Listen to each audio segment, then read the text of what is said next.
This is the VOA Special English Health Report.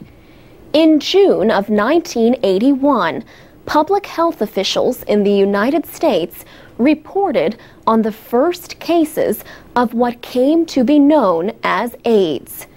30 years later, there is growing progress against the epidemic of acquired immunodeficiency syndrome.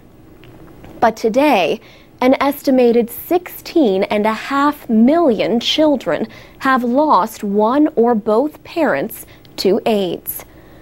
Most of these AIDS orphans live in sub-Saharan Africa, and millions more children live with adults who are sick from AIDS.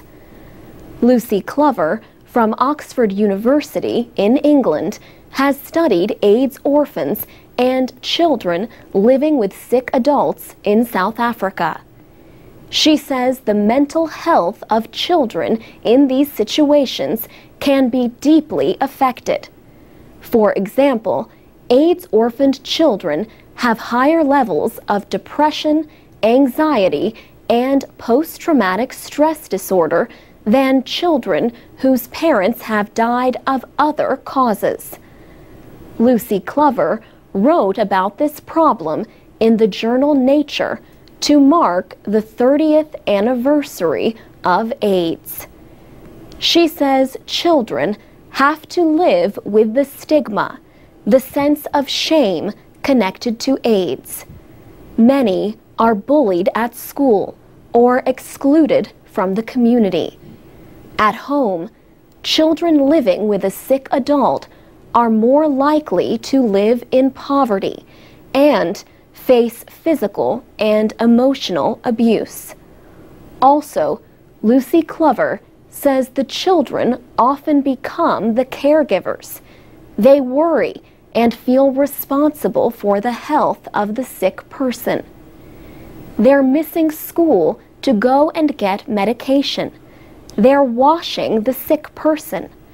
They're often taking them to the toilet, cleaning their wounds, or washing their bedclothes.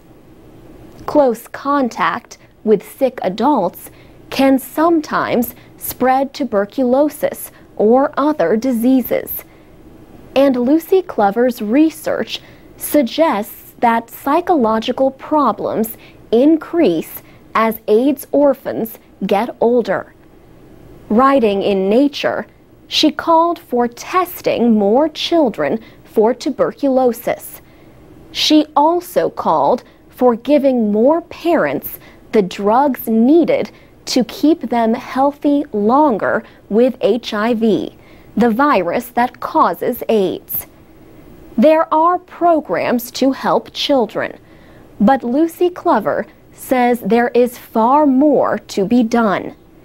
She says interventions such as cognitive behavioral therapy and support groups are urgently needed for those orphaned by AIDS or living with sick adults. But the evidence for which interventions are effective is still thin, she says. For VOA Special English, I'm Alex Villarreal. You can learn American English and much more every day at voaspecialenglish.com.